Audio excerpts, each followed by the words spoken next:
Brother Ron, and welcome to We All Be News Radio and TV, the news-free Dixie for the 21st century.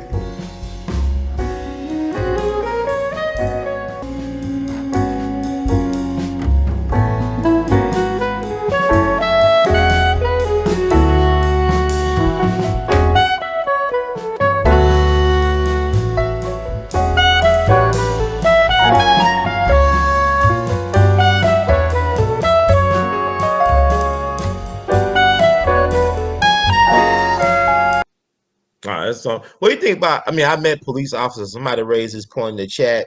I have met police officers that were like 20-year veterans or even like 30-year veterans, and they will tell you, I never had a problem, but I ain't never had to pull my gun out on anybody. But you get these cases where people been police for less than 2 years or maybe several months. They shooting everything and Well, everybody. you know what What's the that is? difference? What You know is the what that difference? is? What is? What is, Judge? These cops that didn't have to pull their guns out, they have a presence. They have a form of personal charisma. They've Like got it gravitas? together. Yeah. The people that you have to worry about, whether it's a cop or whether it's on the street. I grew up in South Central LA. The person that you had to worry about shooting you was the scariest guy out there. Actual scene, an anecdote. Man, look at here. What you into? Man, I ain't paying no attention to your tacky behind. Man, why don't you just leave me alone, man? I don't want no trouble. Man, I heard you. Man, that ain't even me you talking about. Man, look here, man. I ain't gonna let nobody kill me, man. Man, who's talking about killing you? And then bam, bam. Man, why you shoot the dude? You saw him, man. He was gonna kill me. Man, that dude wasn't gonna do a thing, man. Why you shoot the dude? He shot him because he was the scaredest punk out there. And you have cops, you have judges, you have DAs, you have principals, you have bosses who are some scared punk ass MFs who got run home from school too much. So they have no personal presence or authority. So they cloak themselves with the authority of a position and they're getting revenge. There's a black judge down there, General Sessions. He's dead now. He used to get run home from school a lot, and he'd always take it out on any black defendant that reminded him of somebody that used to run him home from school. You got a couple of white criminal court judges that used to get run home from school, always trying to go for being a badass. There was one awful prosecutor, white guy down there, used to be a Marine, and he was always trying to do something dirty to somebody. We used to have defense and prosecution flag football games, and he'd always try to put a knee in somebody's back or step on somebody's ankle who was down on the ground after the play was over. He was a punk. Wow. Wow. We had one guy that became a cop with LAPD. He played on the football team I was on at Dorsey High. And even though this is just scrimmage with his own team, he would viciously try to put an elbow or a knee in somebody's back or hurt somebody on his own team just because he was like that. And interestingly enough, my fiance's first cousin at the time wound up marrying him. And she came home early from visiting some kinfolk in another state. And she walked in and he was down on his knees, butt naked, and his squad car partner was busting him in his behind. And she filed for divorce.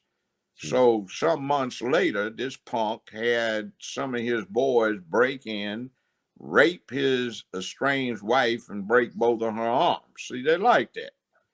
So the ones that are always doing it are trying to be cops so they can, or district attorneys or prosecutors or somebody in charge or a judge, so they can get back at people that used to run them home from school or the ones that stand in for those.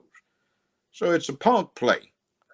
And that's something that they don't know how to weed out. There are a bunch of people that get recruited from the service who did not put the red dot on somebody, squeeze the trigger and watch them fall through the optic.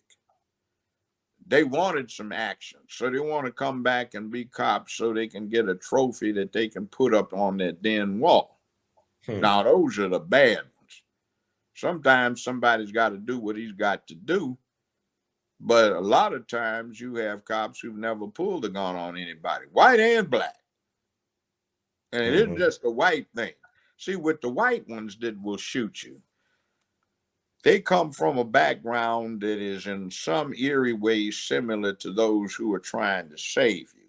The far left are into ecology and protecting the animals that are endangered species. These folk are the ones that are poaching those animals that are endangered species, because they look at you as a bunch of wild dogs who don't have the sense and decency to make where you are living a better place and try to jack your own neighbors up. They have no respect for you, and they look at you as animals, varmints. And then the other ones that are out there demonstrating for you look at you as animals that need to be protected because you're in danger.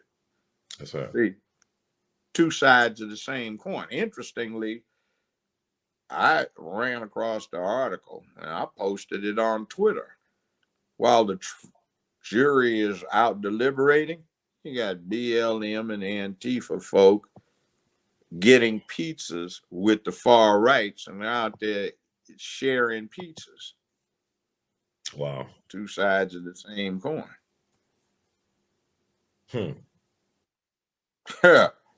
I mean, it's Be like careful Democrats and what you Republicans. Yeah. get, you know? All in the same game. All the same game. And yeah, you're right. A man will stand back and let it develop. If it gets out of hand, he'll take somebody to Valhalla. But on the other hand, the ones you have to worry about, whether it's a street person or it's a cop, it's the scary one who's a punk. But then you have to establish it. See, the guy that doesn't pull his gun, people can read his body language, and he's not showing fear. He's showing, I'm in charge, and you see what I got on my hip. So if you wanted to go there, fine, but I'm going to treat you like you a man until you show otherwise. I mean, it's not like you said that. I was thinking about the great Bass Reeves, how he was able to take 20 plus guys by himself back to Fort Smith. Well, he was just able to take them guys by himself. Bass Reeves has an interesting distinction. Mm-hmm. He arrested and successfully prosecuted more individuals than any other lawman in American history. Bass Reeves was the U.S. Marshal appointed by the hanging judge Roy Bean down there in the Oklahoma Territory. He's the one that they based the Lone Ranger on, and he had 3 Tontos, not one, because he was dealing with the Indian Territory, so he had to have a Native American representative with him when he went and did what he did. He wore disguises, and that's where they got that mask for the Lone Ranger. And the way it came from is the federal prisoners would go to a penitentiary up in Ohio. And back in the 20s, they had a radio station, and some of the people that was near to the penitentiary and some of the people that worked there would go to a speakeasy and they'd buy bootleg whiskey and beer. And they'd talk to the guards, and the guards would tell them the stories about this one black marshal who put all of these people in that prison. And they used him as the basis for a radio character called the Lone Ranger, but they made him white. And he became a Texas Ranger, one of those racists, rather than a U.S. Marshal. By the way, Bass Reeves put his own son in jail for murder. Yeah, he killed his wife. And his son killed his wife. And guess what? Bass Reeves himself got tried for murder. He got acquitted. But I mean, it ain't nothing new. Yeah, but it's like you brought up Wyatt Earp earlier, who basically abused the badge, but Bass Reeves upheld the law, and he never got wounded either. He never suffered a wound of any kind. But see, the thing about Wyatt Earp is, how many movies have they made about Wyatt Earp? how many A lot. TV series and how many books have they had. Wyatt Earp is a hero, but he got Right. prosecuted for murder for the OK Corral. But you know, that was what you had to do back then. Frontier justice. So it's changed. Yeah, but yeah, Roy Bean was the judge down in Texas. Isaac Parker was the one in Fort Smith. Isaac Parker. Yeah, but you know that movie that came out, that Western same though. guy. Both Yeah, of but them were known as the oh, hanging yeah, both devil. were hanging people. Yeah, they was. But our outlaws were more impressive. I mean, like if you learn about the real story about Rufus Buck and Cherokee Bill, whatever the cat name, these guys were way more impressive than Billy the Kid or Jesse James to me. Well, let's take Billy the Kid, William Uh-huh. Bonney. He's supposed to be a villain and an outlaw, right? Right, supposed to be. He was a hero to the 9th Cavalry. Uh-huh. What he was doing is a lot of the people that got shot by William Bonney, aka Billy the Kid, were people that had beaten, shot, wounded, or killed a number of black soldiers. By Billy the Kid way, was, wow, really? Wow. by the way, the Defense Department's records even reveal this. There were more 9th and 10th Cavalry Buffalo soldiers killed by the Texas Rangers than by Native Americans. Wow. Now that put in perspective what happened in Brownsville back in 1906 and what Okay, happened in let's 24 put perspective. up in Houston and kept Logan. White Colonel Grierson. Mm-hmm. Grierson, interestingly enough, was a subject of a John Wayne movie called Horse Troopers that took place during the Civil War. John Grierson, who was a general during the Civil War, led a huge cavalry raid into the South and kicked butt. 1/3 of the cavalry were black troopers from Jackson, Tennessee, and Memphis. Most people don't know that. He was so impressed by them that he volunteered to be commanding officer for the 10th Cavalry. So they arrested Colonel Grierson outside of the fort because, well, the Texas Rangers did, because he was aiding and abetting the black soldiers to do what they did to impose justice in the area. So Colonel Grierson had to be rescued by some black troopers from the Texas Rangers. Wow. And John Wayne played General Grierson in the movie Horse Soldiers. You know, and Sammy Davis Jr. played a Buffalo Soldier, right? One of the movies back in the day. Yeah, and Woody Strode did. He was the second person that the Rams hired. Very impressive. In the NFL. He was in Spartacus with Kirk Douglas, right? Yeah, but he played in a Buffalo Soldier. He supposedly was defending this white woman, and he got charged with murder, but he got acquitted. Well, I got to ask you. Folk got acquitted for killing white folk. Bass Reeves went on trial and got acquitted for killing a white guy who was a law enforcement person. Okay. See, politics is about serious business. Politics keeps people from getting killed, or it causes people to be killed.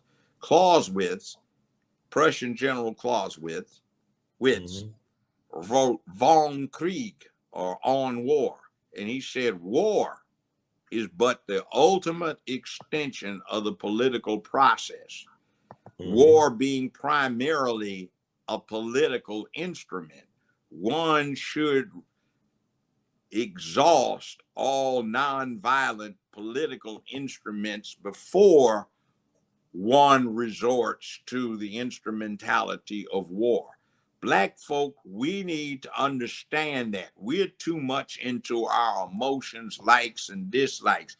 It ain't got nothing to do with like and dislike. It ain't got nothing to do with emotion. It's got to do with cold, rational, logical, reasonable, analytical manipulation, sometimes for the good of the people, oftentimes not. Now, if you want to see politics raw, go to the Memphis City Zoo and spend a week couple hours a day for 5 days when you get a week off. They're one of the And best zoos in the country. Yeah, and watch the chimpanzees or the baboons, and you will see raw politics. They do favors, they cut undercover deals, all kind. It's about power. But you know what? The primary point is that too many politicos and others forget. In their native habitat, when the shit hits the fan, guess who's supposed to be between the leopard and the rest of the pack or the troop? It's the leader. So you fight, put your life on the line, get in situations where your rivals may kill you or cripple you. And what you're trying to get? To be the first one between the danger and the people that are the group that you lead. Wow. That's a primate characteristic. In other words, I'm fighting you for the privilege and the honor of being the first to die.